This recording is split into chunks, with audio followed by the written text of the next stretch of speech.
तर मित्रांनो आम्ही आता रतनगडला आलेलो आहे. नमस्कार मित्रांनो, घेऊन आलो तुमच्या सगळ्यांचा लाडका आवडतं YouTube channel Dewas foods and travel.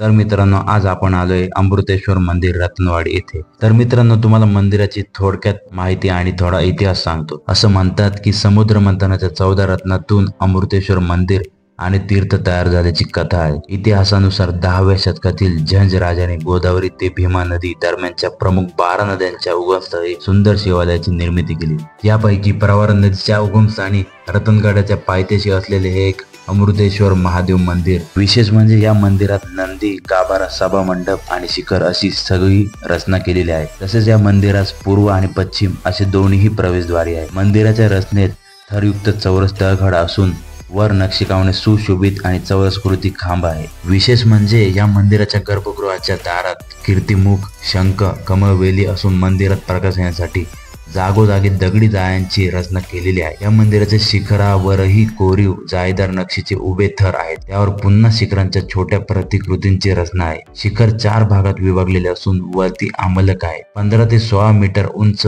चुनाविरहित देवदेवतांच्या कोरीव जोडकाम केलेले हे मंदिर पूर्ण दगडी असून त्याची लांबी 23 मीटर व रुंदी 12 मीटर आहे. आणि अजून एक महत्वाची माहिती म्हणजे मंदिराच्या गर्भगृहात शिवलिंग जून ते ऑक्टोबर या महिन्यात 4 महिने पाण्यात असते.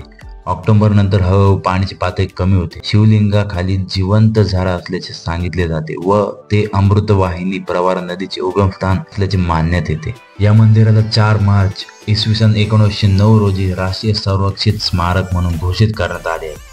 मंदिर अवश्य पहावे अशी माझी पण इच्छा आहे आणि खूप सुंदर असे मंदिर आहे. तर मित्रांनो, आजची माहिती आवडली असेल तर नक्की व्हिडिओला लाईक, शेअर, कमेंट करा आणि नक्की तुम्ही या मंदिराला एकदा जाऊन भेट करा.